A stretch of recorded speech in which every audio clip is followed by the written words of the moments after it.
need an intro. I need an intro. I'm holding up for an intro to the morning light. What? It's gotta be good and maybe a little funny. Dun, dun, dun, dun, dun, dun, dun. I need an intro. What song is it? What was that movie from? What song was that movie from? No, wait. What movie was that song from? What song was that movie from? What movie was that song from? It wasn't Rocky, was it? Was it Rocky? No, it wasn't Rocky. No, that was Eye of the Tiger. No, I know, but I thought that the song Hero was from something. It was from a movie. It was from an 80s movie. Should have been RoboCop. RoboCop. Could have been The Goonies. I don't think it was The Goonies. The Goonies. No, that was Girls Just Want to Have Fun. Isn't good. Huh? The Goonies is not good. Just a hot take. The Goonies is not a good movie. I can't believe you just said that. It's not a good movie. I'm so mad at you right now. Although maybe it's because growing up I looked like Sloth. Baby Ruth. Nerdy, unqualified, and probably indistinguishable from rambling. Welcome to the A&D show.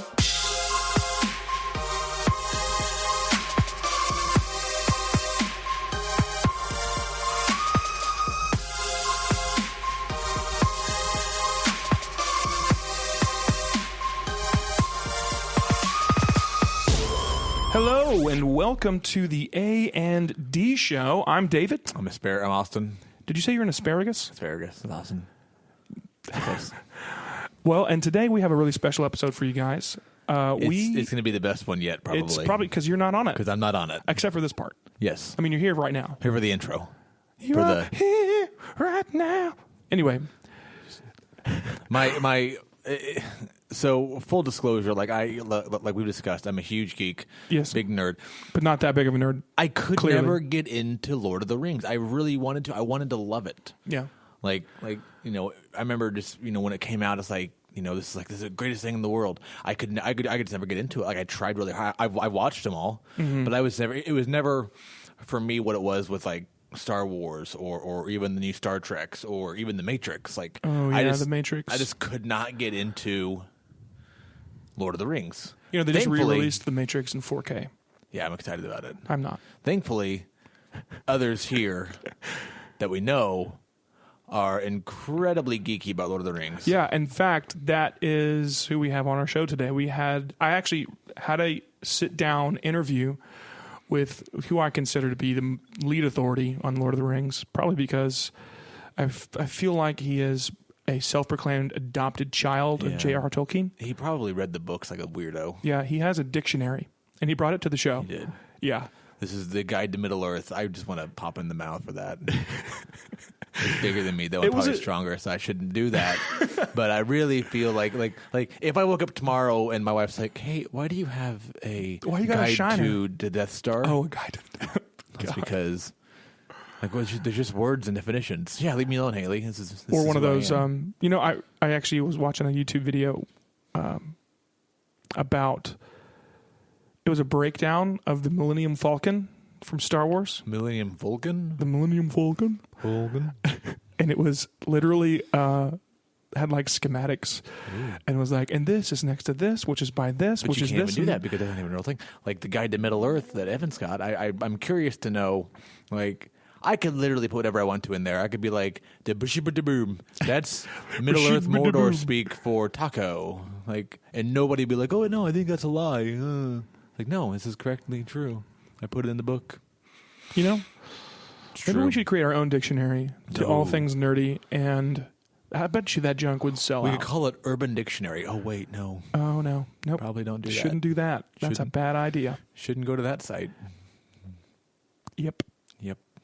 Okay, so let's go ahead and get into it because it's just going to be a great episode. It is. It's going to be good. You guys will enjoy it. Evan, all joking aside, Evan is well-versed. The Lord of the Rings trilogy and the Hobbit trilogy, and I'm not. So I'm sitting this one out, and he's very, very good at this stuff when it comes to Middle-earth. And one of these days, we will do an episode where we have a special guest, and you actually do sit in on that conversation and contribute to it. Can't wait. It might be a little while because we're going to have to get another microphone, but you never know. Toto? Great. Anyway, so let's go ahead and get into it, and we'll see you guys after the show. But first, Today's episode of the A&D Show is sponsored by my dear friend Kenneth over at KS Marketing. You might notice that things sound a little bit different than our normal episode, and a lot of that is due in part to our dear friend Kenneth providing us with some equipment that's really helping us take the A&D Show to the next level for our listeners. So thank you to Kenneth over at KS Marketing. Give him a look up on Facebook, on Instagram, and all the other socials, and go to Kenneth for all your marketing needs. Now back to the podcast. Hello and welcome to the A&D Show, to our dear friend Evan, what I would consider to be the ultimate authority on today's topic. So this is going to be a lot of fun. We got a lot of interesting questions about a really interesting topic because I've already said that.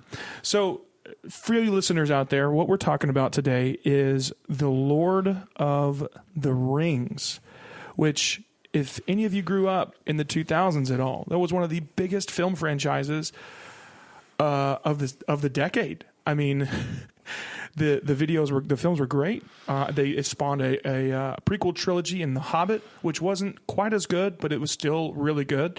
And we have with us today Evan, the extreme Lord of the Rings fan and the ultimate authority on all things Lord of the Rings, other than he's next to only one person is above him, and that's Mr. Tolkien himself, who is dead. So we are excited about having Evan here, and we've got a few questions. So Evan, do you want to say anything to our listeners? I'd just like to say I'm glad to be here today. Glad to be on the show. In the hot seat. Yes. The lights are a little intimidating. Yes. Yeah. In our live studio audience. Definitely warm over here. Yes. Thank you for that round of applause. Our live studio audience doesn't actually do anything because they don't exist. Right. And just looking forward to trying to do my best to answer some of these questions today. Okay. So the whole point of this episode, right, is that I recently took it upon myself to rewatch the extended editions of the Lord of the Rings trilogy, right? Yeah, and that was 12 hours of your life. It was great, but I had some questions. Like I caught myself watching the episodes. I caught myself watching the films and thinking to myself, well, what if this happened? Or what does this mean? And so naturally, I came to you because you're the only person I've ever met that knows as much about it as you do. So I do have a couple of questions, and I thought we could just kind of jump into it. You down? I'm down. I mean, you're here. You're hooked up to a microphone. I'm not going anywhere else. Not going anywhere else. That's right. All right. So, first of all, this is kind of a question that kind of transcends just Lord of the Rings because it's about The Hobbit as well. But first of all, what if Gollum hadn't known who took his ring?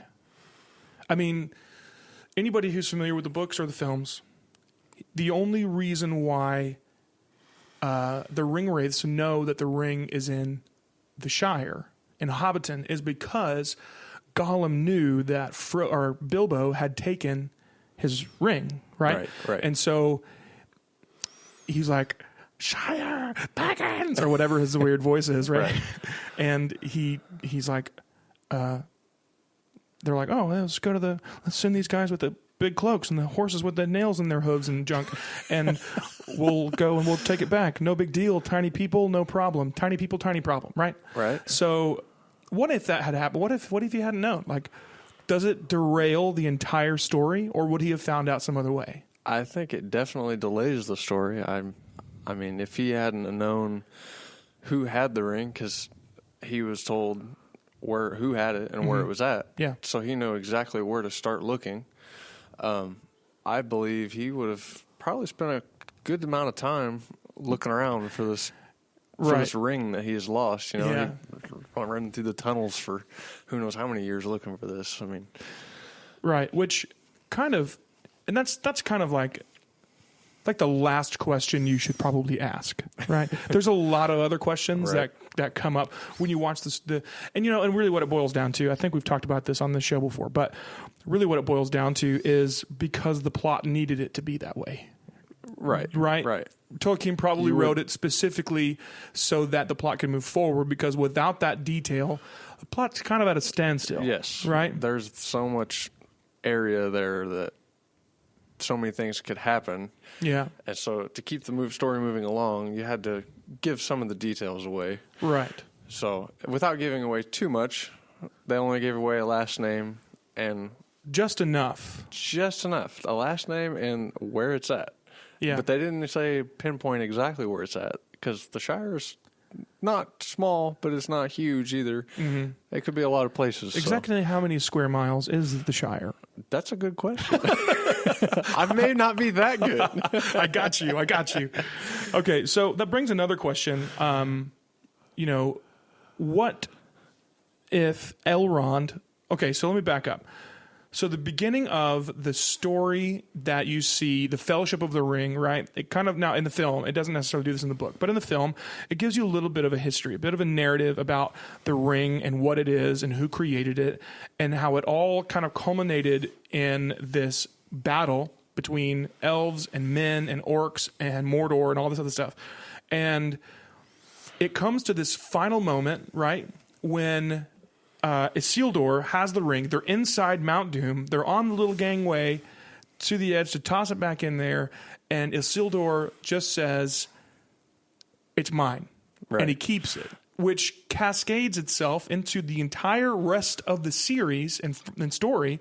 And my question is, why didn't Elrond just push the dude into the fire himself with the ring? I mean, because when you think about it, the ring only, the weakness of man, right? Right. Because man is really tempted by power, whatever the narrative understanding of the race of men is in the Lord of the Rings. They're easily corrupted by power, right? And he's got the most powerful ring of power in his possession, and so he's just quickly corrupted by it, right? Exactly. But is it not Elrond's responsibility to take action against that? I mean, he took him in there. He wanted him to throw it in there, but why did he not just, no, it's mine? And then Elrond's like, fine, you made that choice for yourself. Yoink, and just shoves him into the fire himself. Right. Well, part of what I see in this area of the story is Elrond, when it comes down to it, yes, he's an elf, but that does not exempt him from being tempted himself.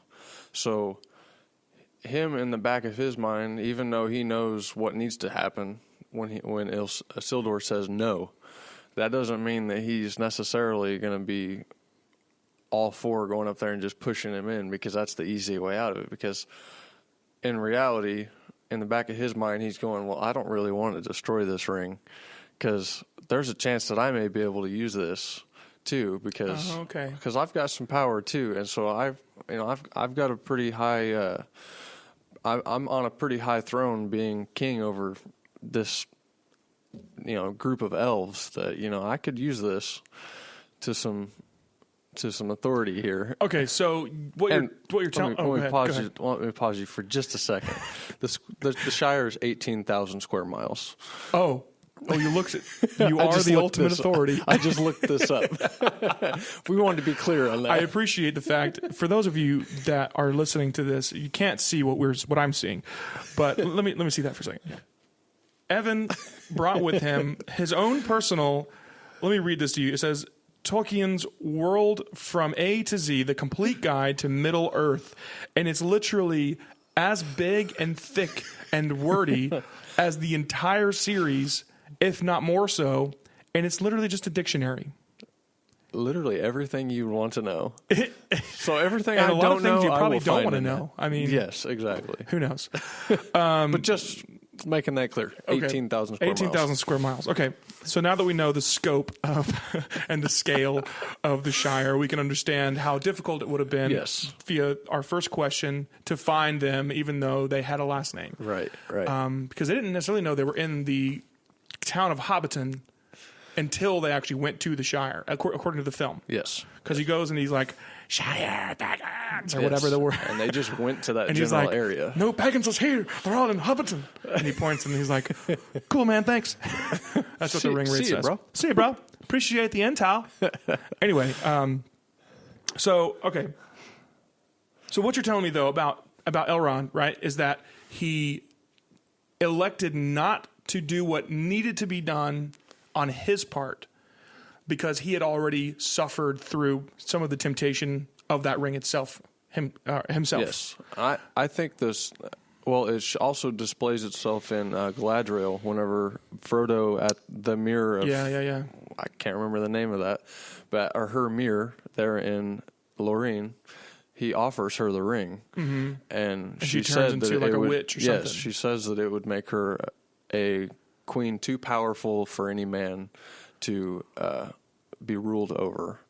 So, or ruled over by. So she says, keep the ring, do it yourself. You're stronger than I. And so that right there is a good example of why I believe if Eldron he couldn't do what needed to be done as far as just pushing in Isildur and just saying, "Oh, we're good now." You know, Right. everything's all better. There was that underlying temptation the whole So time. kind of I like the believe. similar idea of when Frodo offers the ring to Gandalf, Yes. and Gandalf says, I can't take this because I would take it with the desire to use it for good, but through me you would wield only evil. Yes. Okay. Yes. That was a nice quote, right? Yes. Did I like quote that correctly? Yeah, yes, you did. Good job, man. All right. So it does kind of raise another question, though. What was it about? This isn't part of our program here, but this is just a question that comes up. This happens. So welcome to the show. What happens? What is it about Frodo? About hobbits? Not necessarily all hobbits, but specifically Frodo. What is it about Frodo that makes him stronger than the elder elves? I mean, because Galadriel's pretty dope. Elrond, pretty dope. Gandalf, definitely dope. I've said dope 4 times now, and it's just getting worse.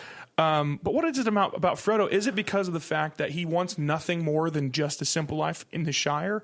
Is that got something to do with it? Like his love is not for power; his love is for simplicity and peace. Well, it could be a lot of things. You also have to think about the fact that Frodo was adopted by Bilbo, so he lost both of his parents in a boating accident. Didn't know that. Yes. Now I do. They were in a boating accident and they both drowned.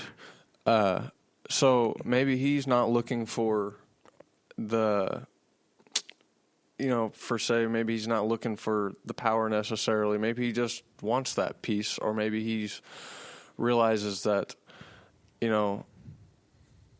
being up high in a high and lofty place kind of doesn't really make you better. And so he's just like, I want to get this and do this, what needs to be done, and not be searching for the power, you know what I mean? Right. Trying to be overcome by what the ring offers. Okay. And he sees what needs to be done, and he kind of uses some of his past to help him be stronger, you know what I mean? He realizes that if you're living without those that you love, that it could be pretty difficult if you have to live life like that. And so he's like, I want to get rid of those things that would try and take those things out of my life that would.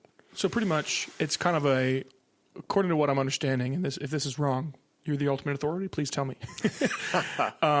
What I'm gathering is that his viewpoint is that the most important things in life are relationships. Yes. And being that they're the most important things in life, to sacrifice them for power is a mistake. Right. And you can't have both power and relationship because it's and lonely the ring at is the top. Farthest thing away from relationship. Yeah, it's it wants domination. To be It's all about- domination. I yeah. want to rule you all. Wow. One ring to rule them Wow. all. Dang, JR. That's some No. That's some deep that is some deep philosophy going on up in there. All right, so this is a good question, and this might spawn some serious debate. Okay. Okay. I thought Bring it. about this because I was watching literally the first, maybe 10 minutes of the first film, right? Galadriel is doing her exhibition about the Ring of Power and how it came into being and what happened to lead to its arriving in the Shire at Bag End, right? And she says that the ring abandoned Isildur to his death, and you see him fall into the creek dead, and it breaks free from the chain, and it falls to the bottom of this creek. And she said, and it lay dormant for 2,500 years, which was an interesting thing to me just because of how she said it, but also because why?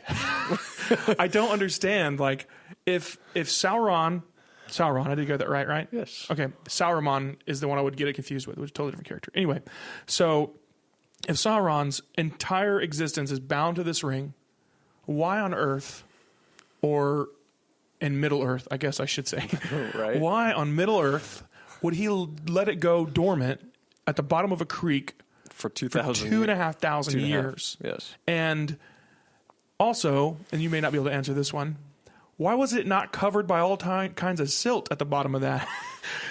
Sitting down there. Well, anyway, I'll answer the second question first. Okay. It's because they also state that the ring wants to be found.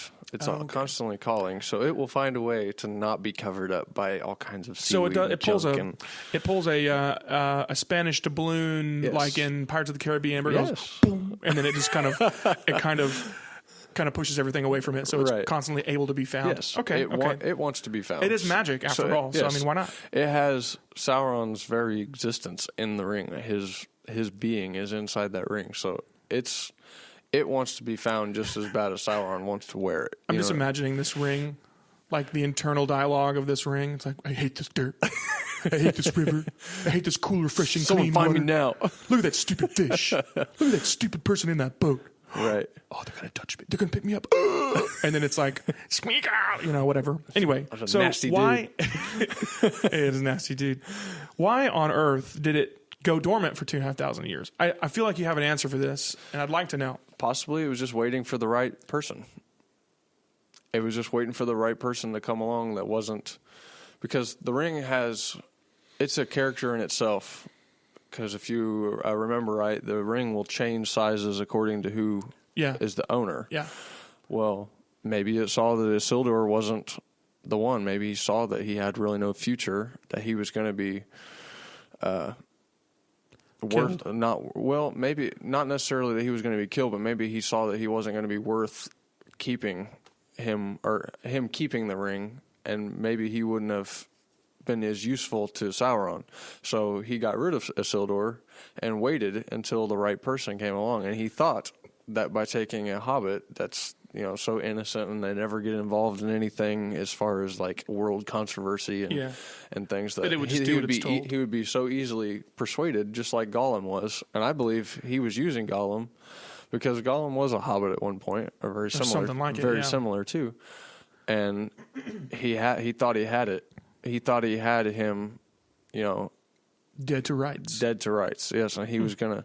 And so when Gollum lost the ring, well, maybe he's not worth it after all. We'll find someone else similar to him. So that's what it took, is it Bilbo?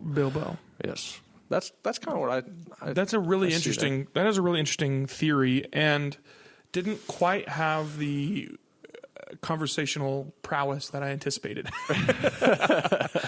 But it is an interesting concept, the idea of, because I'm sure that you've done your research on this. Clearly you have a dictionary about the whole book or the whole series, but Maybe. I've heard a number of times that the stories were written as kind of like pseudo-Christian themes, not Christian stories, but stories that embodied Christian themes, and that, Tolkien kind of tried to work in these specific elements intentionally to teach his children, I guess, as like bedtime stories or something, right? To teach his children things about Christianity, but to do it in a way they didn't realize that they were getting it. Exactly. Right. Versus, the contrasting contemporary of C.S. Lewis, who was very overt about his Christianity and his themes of Christianity he put into his, the Narnia books or whatever. In the introduction to The Lord of the Rings, I remember, I can't remember exactly word for word what he said, but he did state that The Lord of the Rings he did not write it strictly as a what's the word I'm trying to think of? A mirror, basically, of what the Bible would try to portray. The Christian story about Jesus dying on the cross and saving humanity and all this. He's like, I didn't really make this book to have Christian aspects about it, but he says, feel free to derive from this whatever you like. Well, and the interesting thing about it is that anybody that's studied and this might be a word that our listeners, because this isn't written. Anyway, our listeners may not be familiar with this word, but it's called hermeneutic, which is your worldview. Right. And there's a lot of things about the worldview of every person and of even people that, kind of disown religious beliefs or of any kind or whatever. There's an interesting thing that a lot of things that are meant to be anti-God end up mirroring God because of our nature. Anyway, this isn't about the religious side of it. This is just about the idea, the lore behind it. But so that's an interesting question because there's a lot of really cool themes. That being one of them, that the evil in Middle Earth was lurking and waiting for the most corruptible, and what it ended up finding was the least corruptible. It backfired on itself. Yes. They thought they were going to try and grab another person. Oh, we can easily persuade this person and use him to be evil, and it backfired because they just happened to pick the wrong one. Right. I think that's a solid guess on my. I mean, there's so many things that could happen, and so many reasons why it took 2,500 years. But that's kind of how I see it. I mean.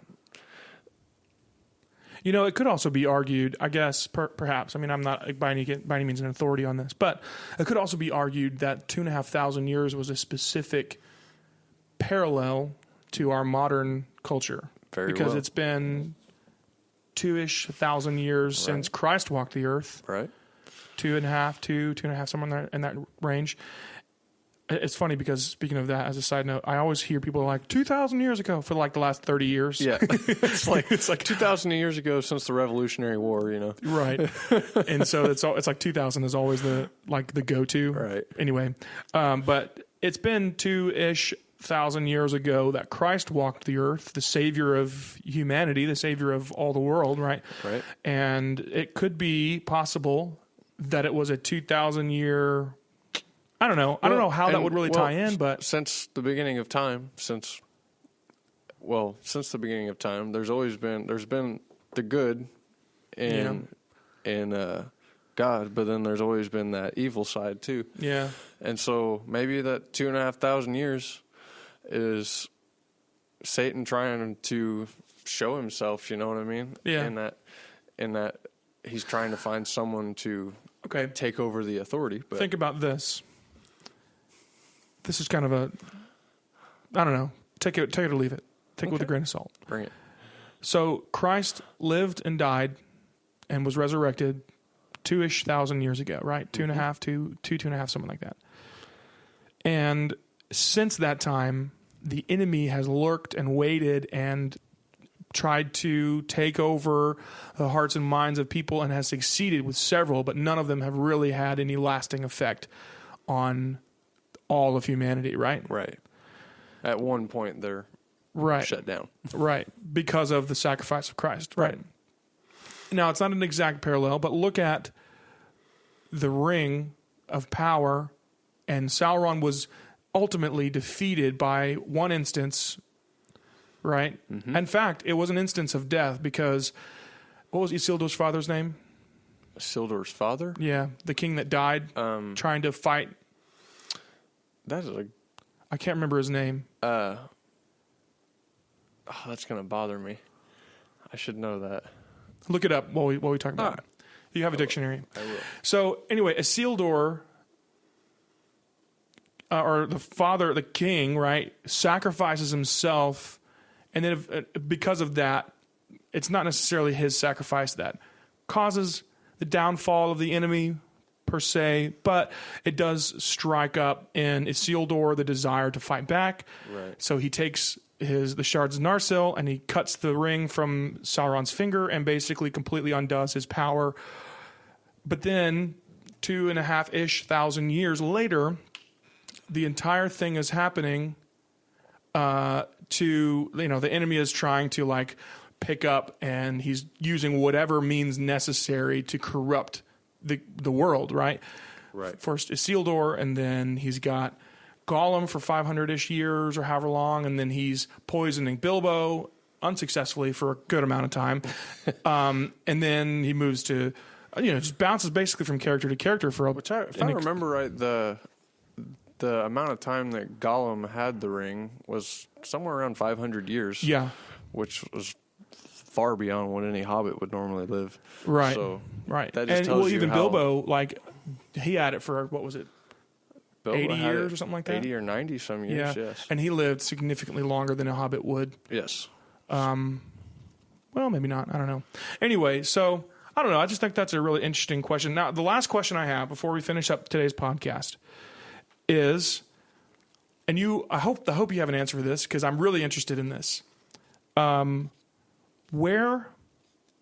so in the final battle in the Return of the King, the armies of Mordor come out through the Black Gate, and they pretty much surround Aragorn. They surround him and the other rest of the armies, the horsemen of Rohan and all this other stuff. They surround them in front of the Black Gate, and they begin they're about to attack. They're fighting, whatever. And then on the other side of Mordor at Mount Doom, Frodo wins, right? Right. Loses at first, pulls a Solomon, turns evil in the last second. Right. Redeemably, I guess. But then Gollum actually is the one that saves the day, bites his finger off. Spoilers, sorry.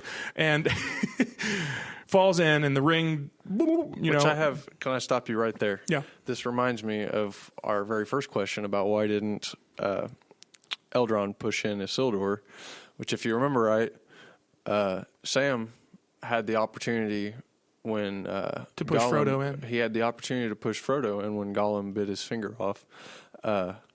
And if you remember right, he was himself tempted to keep the ring. Mm-hmm. So that there, I think, also bases my reasoning on why I don't think Eldron would have pushed him in. Because just like anyone, he's going to be tempted too. But anyway, continue here. Okay, so the question I have is, after the ring is destroyed and the tower falls, and everybody's like, "Yay, it's over!" The army, what's cool is that the entire land of Mordor caves in on itself. Yes, right, and a good 99% of the armies of Mordor fall into this chasm. Right. And my question is, it just kind of occurred to me when I was watching the films. My question is, where are they going when they fall into that? Could it possibly be Khazad-dûm, where the isn't that the name of the place where the Balrog is from? Yes, Khazad-dûm. Khazad-dûm. Or whatever. So, like, could it possibly be they're going there? They're falling basically to the depths of hell. That's a theory. Moria is quite a distance away from Mordor, but there's no saying that it couldn't happen, that there isn't a chasm that opens in the ground and they all fall in, and basically it was the cleansing of Mordor, so all of the evil would fall into the hole, and then eventually they would, there's no way they can get out of there, so they... Well, the interesting thing to me, when I watched, I think it was The Two Towers, when it shows Gandalf's battle with the Balrog, right? Mm-hmm. They fall into Khazad-dûm. Yes. They fall for a long time. They fall all the way to the bottom. Yeah, and they land in this pit, and then next thing you know, they're on top of a mountain. Yes. So is it, and hopefully you have an answer for this, because it's going to burn my brain if you don't, but is Khazad-dûm one of those places that maybe like it's a subterranean ecosystem? Or is it just the dark pit with the water that they all originally fell into? Well, I think they give away the illusion in the movies that, and really even in the books, that it's only what the dwarves made. But I'm with you on this. I think that goes a lot deeper than what, because they themselves didn't even know what they were getting into. That's why they found the Balrog to begin with. They dug way deeper than they intended, and found the demon that was put there. one of actually the last remaining Balrogs. Was he trapped there? Was he put there on purpose, like as a prison? Yes. And so they inadvertently, through mining and being selfish about all the gold and things that they were digging up, they accidentally uncorked. It's kind of a symbol of their greed, because the dwarves they dived so deep into their greed, digging and digging and digging to the point that it kind of came back on them. Wow! Once they found the demon that was placed there, that Balrog was actually, a side note, that was a special kind of, because not all Balrogs had fire. They weren't just engulfed in flames and could breathe fire and such like that. They were originally just regular, like, beasts. They were still huge and menacing. Yeah. But the fire was a special thing, and I can't remember the dude's name at the moment, but he was a elf that basically cursed the dwarves, and so he put his power into this special Balrog, which was one of the last few left, and he hid it in Moria, and that's whenever they dug down deep enough, they found it. So that was kind of a symbol of their greed. That is really, really, really interesting, and it begs the question. Our conversation today, Evan, has got me thinking that there's so much more about Middle Earth and its history, and about things like the Balrogs and Khazad-dûm and things like that could be so interesting to research or to have films or shows made about. And so hopefully, who was it that created? Was it Lionsgate, Universal? Who was it created? New Line Cinema. New Line Cinema. Not a sponsor. Hopefully you're listening to this, Peter Jackson, and you guys dive deep into some of these kinds of ideas, because I think this would be really cool. I'd love to see some information created, or a film or something about the history, the entire existence, everything leading up that pre 2,500 year period that led up to that war that we see at the beginning of Fellowship of the Rings. That would be awesome to see broken down and done more with. Do you have anything else, Evan? No, I think I'm good. Okay. Well, we hope you guys enjoyed today's episode. It's been a little bit different, a little special. We certainly geek out on Lord of the Rings, and we might do another part on just exclusively on The Hobbit, which is going to require another 12 hours of research on my part to go rewatch all of them. But we may get together and do another one, and show your love to Evan. Leave us a review on today's episode and on our podcast. And until next time, we don't actually ever sign off that way. That's weird. Let's not do that. I think we usually end with some kind of snarky thing that goes into the outro music. But today, let's just outro. Boy, howdy, that was quite the conversation. Riveting, and it was just so much stuff to be talked about. And I guess we'll just have to dive deep into it again with The Hobbit, because we didn't even touch on that one. Yeah, but another one, I've not seen any of the Hobbit movies. Wasn't there a guy in Lord of the Rings that, like, when he saw the rings, he goes, who is that guy? There's so many of them, actually. There's Gollum and... Well, anyway. All the ring raids. Now you listeners see why I wasn't a part of this. It's good for all parties involved that have this one out. I mean, you're hating on the Goonies, and then you're hating on the Lord of the Rings. No, I'm not hating on Lord of the Rings. I just wasn't. But you did hate on the Goonies. I did. And that's a tragedy of epic proportions. No. Yeah. Although, listen, I will say this: the truffle shuffle, that's how I got my wife. So.